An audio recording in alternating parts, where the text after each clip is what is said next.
I am the Guji of the Grand Narukami Shrine. The purpose of my visit is to monitor your every move, for such is the order of the shrine. Oh, come on, don't be so nervous. It's only officialese, for goodness sake. I couldn't just go gallivanting around for no reason at all, could I? Now, come on, do something amusing for me. Traveling to other worlds is all that anyone seems to be writing about these days. Goodness knows what they find so disappointing about their own world. Most humans could have the entirety of their fleeting lives chronicled in but a few short lines. Their stories really make for terribly dull reading. Personally, I think the idea of things staying the same forever is quite beautiful. But alas, that is simply not the way the world works. If this rain keeps up, my fur will be dripping wet. Many people dread the sound of thunder. To me, it sounds fondly familiar. I always see these non-sentient kitsune pouncing headfirst into the snow, scavenging for food. You'd like to see me do that? Haha, I'm sure you would. Morning. You look awfully drowsy. Didn't you sleep well? Come on then, what is it? What mischief were you up to last night, Ugh, what a headache. What should I have for lunch? Not fried tofu again. I'm in the mood for something a little lighter today. Oh, I know. I haven't seen the Yashiro Commission girl in a while. Let's get her to make us a little something, The moon is simply magnificent tonight. We mustn't squander it. Come, join me for a moonlight stroll. I won't take no for an answer. I suppose I should get some sleep. I must say, I do find it hard to doze off peacefully without the soothing sound of thunder booming in the background. Eternity means never having to let go of what you already have. But on the other hand, it also means giving up on all other possibilities. That's just the way of the world. No one can have everything. Humans are just fascinating creatures. That's why I'm so fond of them. They live such short lives, but for the time they're around, they shine as bright as the midday sun. There are some whose light never grows dim, even over great stretches of time. These are the lives that make for real page-turners. Boring. Utterly boring. Ugh, what could have possibly persuaded these people to become authors? Say, why don't you write out your story and submit it to Yai Publishing House? I'm sure that would keep me amused. I'm sure it would be a bestseller. Sealing yourself away from the rest of the world may only serve to accelerate the effects of erosion. Imagine a world consisting of you and you alone, with no one else to reflect you back at yourself. How awful that would be. Whenever we are together, it is vital that we always shine a light for each other, okay? It's rather difficult to remain enlightened in the dark. You're saying you like how I wear my vision? You certainly have an eye for a priceless treasure. Well then, I bet you'd like to pet it. Heat oil on a medium-high flame in a pot. Add the tofu and reduce the heat to a low flame. Cook until golden brown, take it out, then serve piping hot. There you have it, fried tofu. There's nothing more delicious in this world. Well, I've told you how to make it, have I not? Why are you still standing there? Though I occasionally get a little weary of the sight of it, I can't exactly avoid seeing it at the Grand Narukami Shrine after all. My fate is intimately intertwined with the sacred sakura. Locking herself away in the plane of euthymia when she clearly wants to be out. It's just willful self-torture, really. On the other hand, it's also rather stubborn but cute, don't you think? The Yashiro rascal. He's always been an unpredictable one, even as a child. Don't be taken in by his warm smile. There's no knowing what devious scheme might be brewing inside his head. It's really quite maddening. What do you mean, sly as a fox? If you're trying to insinuate that he and I are anything alike, you are sorely mistaken. I'm very fond indeed of the Yashiro Commission girl. She adroitly handles every matter that comes before her. Unfortunately, it's often thankless work. Pity. Were she not a member of the Kamisato clan, I would have long since snatched her up for the Yai publishing house. Not the sharpest Tengu in the forest. She certainly didn't inherit the brilliant mind of Daddy Tengu, that's for sure. How shall I put this? I suppose being blunt and dispensing with tact has its own advantages. But I do hope that the next time she visits the shrine, she keeps to herself. I've got better things to do than answer her incessant questions about A. Naganahara fireworks are well worth the wait every year. Word is that she caused quite an uproar among the Tenryo Commission recently by setting off fireworks all over the place. I'm sure the members of the Kujo clan must have turned purple with rage. A pity I couldn't be there to see it for myself.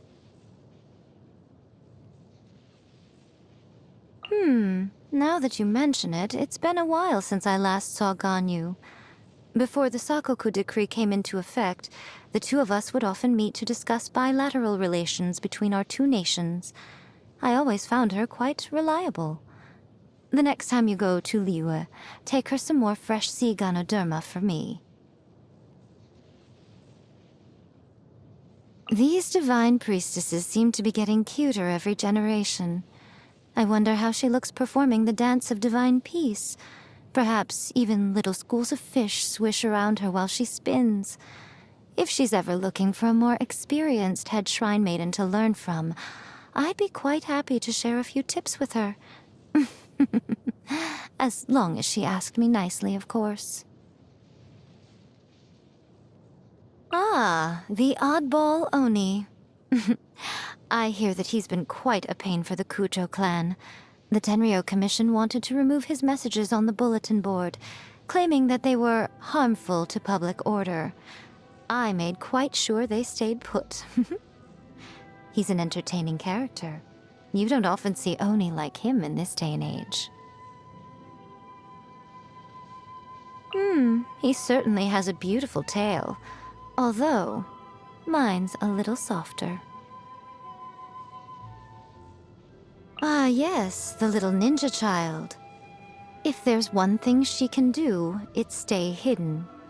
Kano Nana constantly complains to me about it. Apparently, she now spends so much of her time searching for Sayu that she barely has any time to read anymore. If you ask me, I'd say that Sayu has a secret ally who is helping her hide all the time. I've heard a lot about Miyuki's little sister. Quite the character, I'm told. Although she comes from a family of shrine maidens, she's gone her own way in life. Tried her hand at many different trades, studied abroad in Liyue, even ended up joining the Arataki gang. Fascinating girl. Maybe I should have Miyuki introduce me. Yes, that'll work. Miyuki wouldn't dream of refusing my request. More yokai have expressed an interest in the human world lately. I wonder if that's a good thing or not. You want to know what I think? I would tell them to live for the moment. Besides, how could I ever dislike a little yokai who would willingly take us out to dinner and pay for the meal? Oh, you'd like to know more about me? I'm willing to tell, but what will I gain in exchange, It has to be a fair trade. So you tell me all about you, and I'll tell you all about me. Deal? Kitsune Saigu said that she was going off on a long trip, and she's never been back since. At the time, I wasn't the least bit inclined to take on the burden of managing the Grand Narukami Shrine. So she told me that as Guji, I would be able to eat all the fried tofu I desired. As if that would be a convincing reason. That woman spoke so much nonsense, honestly. She could be so insufferable. I decided to found Yai Publishing House simply because I wished to read more interesting light novels, that's all. But it turns out that seeing frazzled authors scraping the bottom of the barrel in a desperate attempt to get their novels finished is where the real amusement comes from. You wouldn't believe some of the excuses they come up with when they're trying to get a deadline extension. Oh, so much more creative than the novels themselves. Even supernatural beings eventually pass away, including gods. It's a terrible shame when their tales are lost to time along with them, never to be remembered again. The problem is, only those with first-class writing and composition skills are qualified to commit these stories to paper. If there is no qualified writing talent in the world, we must cultivate it. Yes, homegrown writers are what we need, capable of adequately capturing these stories with the written word. Though I'm an avid reader of novels written by others, I've yet to pick up the pen myself. Writing a novel is quite an undertaking after all. But if there comes a day when you reach the end of your adventure and want somebody to record it, and if I happen to have the time when that day comes, we'll see. My favorite pastime is reading other people's stories. My second favorite is watching other people squirm. If I could find a way to combine the two... Oh, that would be entertainment in its purest form. Peace and tranquility seems to be all the rage nowadays, but it gets dreadfully boring after a while. Have you ever heard of a dish called kitsune udon? It's quite simple, really. Just fried tofu served on top of udon noodles. What do you think? Noodles and fried tofu, that's all. Doesn't it sound heavenly? Anything that has been pickled is firmly off limits for me. I don't care whether it's medaka or kiviak. What sort of person can stand that vile stench? I, for one, am Guji of the Grand Narukami Shrine, and I refuse to defile myself by ingesting such pungent things. My, you really know what appeals to my tastes, don't you? Since you've made it yourself, I guess having a little taste is the least I can do. How should I put this? There's so much room for improvement that the only way is up. Ah, so today is your birthday. Ahem. On your ceremonious reckoning of years, I task my kin with seeing to it that that which you seek you shall surely find, and that that for which your heart longs you shall surely receive. Remain pure of heart and true of spirit, and their protection shall be bestowed on you. There you go. May all go well in your year ahead, and may all your wishes be fulfilled. Are we done? When training to become a shrine maiden, the title of Chokai is granted once one has completed their requisite studies and can correctly chant for ceremonies. This might be very straightforward for humans, but it's the most difficult step for the kitsune. We are only foxes, after all. The training required to become a Guji's assistant, or sekai, is arduous indeed. You must observe a myriad of harsh restrictions. There is only one way to make it through. Snack at night, and make sure you don't get caught. Attaining the rank of Meikai requires one to decipher the workings of the world, transcend its limitations, and fathom all phenomena within. Usually, any who reach this level are granted a vision and a lifespan far beyond that of the average kitsune. Throughout history, only the Guji of the Grand Narukami Shrine has ever held the rank of Jokai. It is an honorary title, not related to the capabilities of the holder. But of course, if I were to declare myself the most powerful Jokai in history, I don't see why there'd be anything wrong with that. Right here. Right now. Emerge. Come on out. Show them. I'm always watching. Nothing lasts forever. A sight to behold. Well, what do we have here? Don't tell me that's everything. Go on, open it up. Show me what's inside.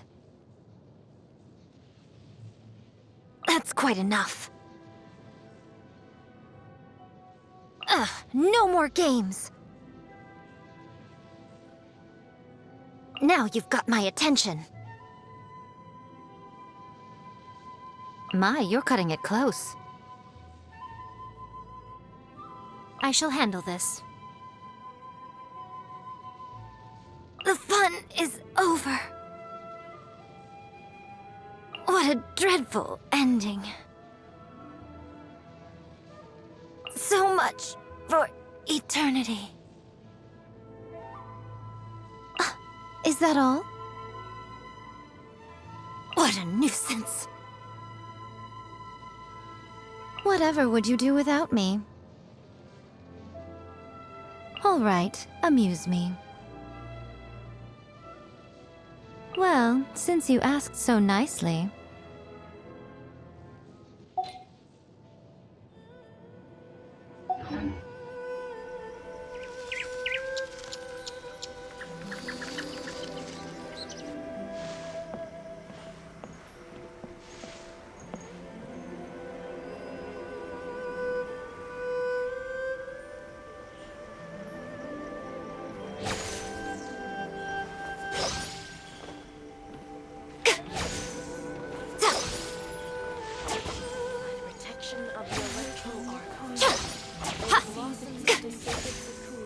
I'm always watching.